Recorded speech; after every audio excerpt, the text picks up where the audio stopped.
Good day. My name is Alex Cormack. I am a Master's of Marine and Environmental Science student at University of the Virgin Islands, and today I want to talk to you about climate change conventions. We're going to focus in on the United Nations conventions and go over a few of the treaties that were created. So, let's get started. For the first 23 years after its creation, the United Nations did not see environmental issues as a concern. It wasn't until 1972 when the first Earth Summit was held in Sweden and climate change was brought up in a United Nations scientific conference for the first time. Even still, it wasn't until 1990 that the Second World Conference stated that climate change was a global issue. It's not that climate change wasn't a problem before then. We've known about it for much longer. The first theory of global warming was in 1896, and almost 100 years later, it was acknowledged on a global level. The world, and therefore the United Nations, couldn't ignore it any longer. That World Conference marked a change in the future of climate change policy because it was at this meeting that there was an opening for signature of the UNFCCC. The United Nations Framework Convention on Climate Change is an international treaty adopted by countries across the world to address climate change.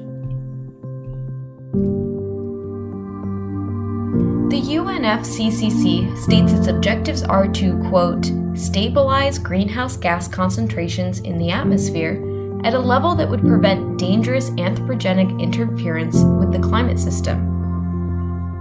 Every year, members of this organization meet to discuss progress and take action. The majority of what comes out of these conventions is more treaties.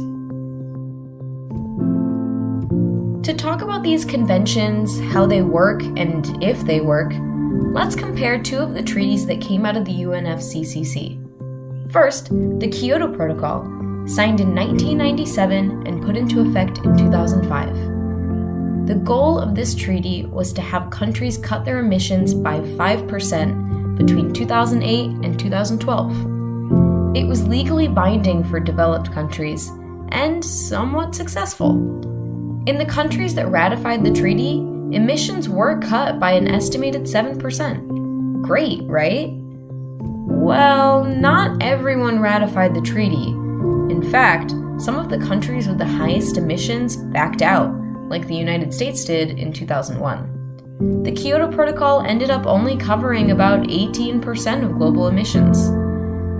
Another issue being that while this treaty was legally binding, it lacked any real enforcement, as its enforcement branch lacked power of sanction. The Paris Climate Accords, signed in 2016, took a different approach. Its goal is much broader: to limit global temperature increase to 1.5 degrees Celsius above pre-industrial levels and foster climate resilience. Much more global. The other difference is that unlike the Kyoto Protocol, the Paris Accords are not legally binding and are instead voluntary. The approach here is to politically encourage change. Is it working? Only time will tell. But the pledges made are promising, and the convention and subsequent treaty have led to many countries implementing serious emissions projects for the first time. The UN climate change conventions have a lot of power. As the literal powers of the world meet to discuss change and adopt global treaties. The discussions that happen at these meetings have the potential to be world-changing, if they are done right.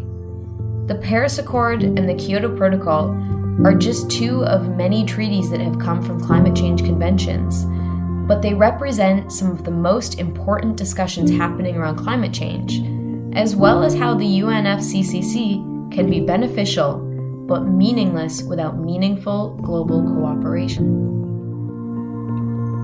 Thank you so much for joining me, and have a good day.